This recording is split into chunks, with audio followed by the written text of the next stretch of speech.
Jasage de jeu de rôle on the go pour une vidéo réponse à notre cher DM à cravate qui a fait une intervention durant la CyberConf 2.0 ce week-end. Le sujet de son exposé était de faire des campagnes à long terme en utilisant le modèle des séries télé. Allons-y comme ça. Dans le fond, ça va être une vidéo réponse. Je ne vais pas nécessairement le contredire. Je vais juste en parler, en rajouter, etc. Parce que c'est un sujet qui est intéressant. Faire une campagne comme ça, c'est probablement l'idéal quand que tu peux pas t'as pas de date fixe pour te rencontrer. Tu sais, si tu joues aux semaines, ben c'est moins pire. Mais aux 2 semaines, mettons, là, ça peut arriver. Puis si tu sais que tu as gros des joueurs, des fois qui manquent, puis à la limite, si tu, mettons, je sais pas, tu as 4 joueurs, puis quand il en manque un, tu peux dire, j'en ai des joueurs de backup, ou tu joues en ligne dans une table ouverte, tu sais. Ce que ça fait, c'est qu'à chaque session, tu as comme une mini-conclusion, tu sais. Dans ta tête, tu as comme un grand projet, un grand schéma avec un vilain en haut au bout qui fait sa marde globalement, mais il y a des gens qui travaillent pour lui, qui font de la petite marde un peu partout, puis à chaque session, ben c'est ça, à chaque session, tu clears une de ces petites merdes-là, fait que comme ça, ben tu t'avances tout le temps un petit peu, puis des fois, tu as l'impression de faire de quoi qui a pas rapport, tu sais. Puis là, finalement, ben, le maître, dans sa sagesse incroyable, ben, il te fait comme un hook. Puis là, oh, finalement, si ce gars-là, il était dans la gang, tu sais. Je trouve que c'est un super bon principe pour faire une game. Ben, justement, aussi, tu peux réaiguiller ta campagne facilement, je pense. Tu sais, tu y vas à court terme. Puis là, si un moment donné, tu vois, je sais pas, moi, tes joueurs, ils trippent pas sur une story, un vilain, quelque chose de même, tu peux t'en débarrasser rapidement puis passer à autre chose tout de suite. Tu fais comme ouais, ben il l'aimait pas aussi mon Minotaure avec 3 yeux, t'sais. Bon, ben tu t'arranges pour qu'il se fasse éliminer rapidement puis tu trouves de quoi d'autre de plus intéressant. C'est comme ça, je pense que tu peux toujours nourrir du stock solide à tes joueurs. T'sais, dès que tu vois qu'il y a une faiblesse dans ta... Qu'est-ce qu'il fait là, lui, attaché au truc de la corde jaune? Dès que tu vois qu'il y a une faiblesse dans ton histoire, dans ton dénouement, ben c'est facile de faire hop, mais sans tu tapis, tu l'élimines, tu passes à autre chose. Tandis que sur une grande campagne qui est toujours en mouvement, ben c'est comme des fois peut-être plus difficile justement d'éliminer quelque chose parce que ça fait partie du grand tout. Je sais pas comment le dire. Là, dans ma tête, c'est crissement plus beau que comment ça sort de ma bouche là, présentement. Ben c'est ça. Moi, je suis plus justement du type longue campagne. Ça, c'est parfait. Mais plus ou moins épisodique, disons-le comme ça. T'sais, moi, c'est des chapitres. Fait que, tu sais, le fait que ça soit style télésérie, ben c'est ça. À chaque fois, t'as comme un mini reset, puis c'est génial. Puis moi, je suis plus du genre, ça va prendre une couple de sessions, 5-6 sessions avant de finir un chapitre. Tu sais, je vais dire. Mes games sont plus divisés en format livre que télésérie, je dirais. Ouais, je pense que je viens de mettre le doigt dessus, genre. Je suis plus du format livre. Il faut que tu lises, puis là, tu arrives à la fin d'un chapitre, puis là, oh, il y a quelque chose de nouveau qui arrive. Puis tandis que mini-série, ben, c'est ça. Peut-être aussi un jeu comme, là, je les nommerai pas toutes, mais tu sais, Donjons et Dragons, ou, Pierre Croûtement, j'en ai parlé, tu sais, son jeu Sailor Moon, ben, probablement que épisodique, ça se fait mieux, tu sais.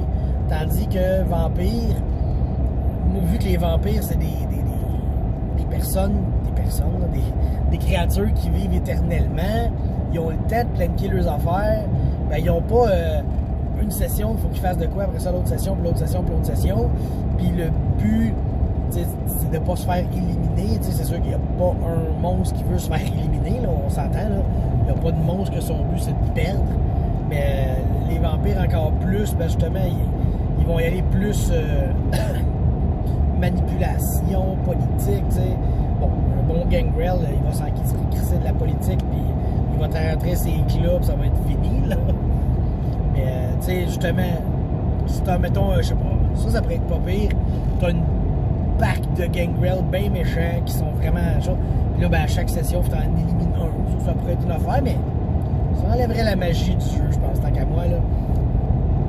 Fait que non, épisodique, c'est pas mal parfait, à mon avis, comme style de jeu, quand que t'as peut-être certaines limites, ou même, je pense que c'est plus facile à préparer.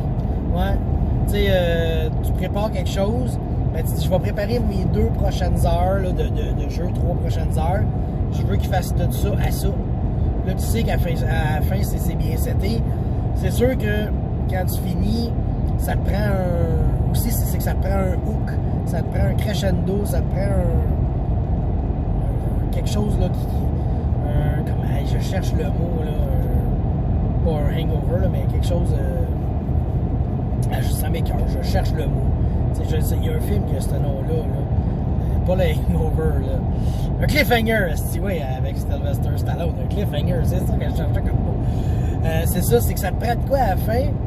Puis, moi, j'ai eu la chance de jouer avec quelqu'un qui maîtrisait très bien la manœuvre du cliffhanger, justement à Vampire. Ouais, ça se fait bien.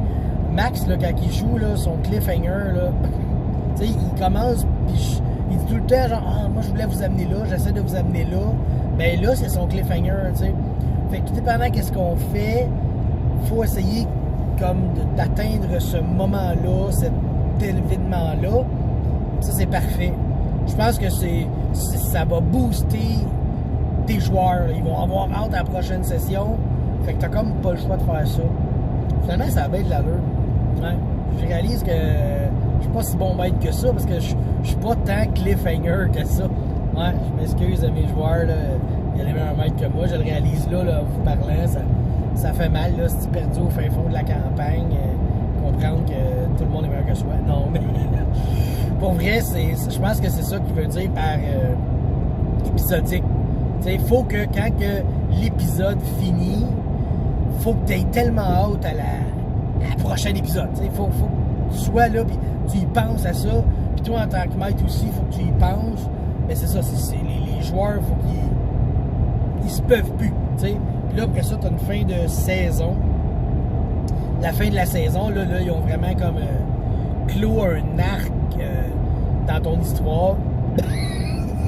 Ils ont vaincu un big boss, ils ont résolu une grosse enquête, quelque chose comme ça. Ouais, je pense que c'est ça qui fait une bonne chose. C'est carrément la volonté de continuer. Tu sais, moi, ma game de Vampire, je la joue. Je sais que mes joueurs ils ont hâte de continuer, tu sais. Mais on m'a déjà reproché, ça bouge pas assez vite, tu sais. Ben, c'est peut-être pas que ça bouge pas assez vite.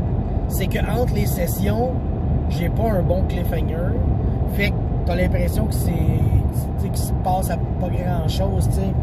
Tandis que, mettons, je vais prendre l'exemple de Walking Dead, tu sais. Walking Dead, là, cette série-là, là, c'était... Les cliffhangers, ils étaient fucking malades, OK? Chaque épisode, là, tu te disais, ah, c'est-tu j'ai hâte à l'autre épisode? Mais tellement que t'oubliais que toute la style d'épisode, Chris, qui se passait, fuck all. Faut donner ça là, à Walking Dead. Il y avait des épisodes là que j'aurais pu faire une sieste entre le début puis la fin parce qu'il se passait pas tant de choses. Puis là, t'arrivais dans la dernière minute, là, puis là, t'es comme « Oh my God, j'ai hâte à l'autre! » Puis t'as complètement oublié, esti, que c'était pas si hot que ça, que les personnages étaient complètement épais, genre... Le gars, il rentre dans une maison, il sait pas s'il y a des morts vivants, il rentre là les yeux fermés en faisant du bruit, tu sais, puis il regarde jamais autour de lui, tu sais. Fait que ça, c'est un exemple de parfait cliffhanger. Peu importe ce qui se passait pendant la game, ben l'épisode, à la fin, t'avais hâte au suivant. Je pense que c'est ça qui est important dans une game de jeu de rôle. Mais là, Là, il faut qu'il se passe de quoi dans le game. C'est encore plus important vu que nous, on le vit, on fait pas juste le regarder, tu sais. Des fois, tu fais juste, tu t'assis, tu décroches ton cerveau, tu écoutes l'épisode, là, tu cliffhanger, oh my god! Tandis qu'il y a une partie de jeu de rôle, faut pas que ça fasse ça. Faut que tes joueurs soient tout un peu. Faut toujours qu'il se passe de quoi, faut toujours qu'ils soient sur le qui-vive. Fait que, ouais, je pense que c'est l'importance d'une belle campagne à long terme, puis en plus, tu sais, justement, une campagne à long terme, ben, si tu veux que ça dure longtemps, faut toujours que tu aies l'attention de tes joueurs focus sur ce qui s'en vient, qu'il y ait un but au bout, puis que ton but au bout, ben, quand tu l'atteins, ben là, tu réalises que, oh, Christ, il y a une autre affaire encore plus loin, puis encore plus loin. Là. Fait que, ouais, ça va être ça, mon monologue sur les campagnes à long terme du style série, télé, etc. C'était un très beau sujet, Monsieur Cravate. On a hâte de revoir d'autres de tes chroniques. Et moi, ben, j'arrive à destination. Fait que, on se revoit bientôt. Bye!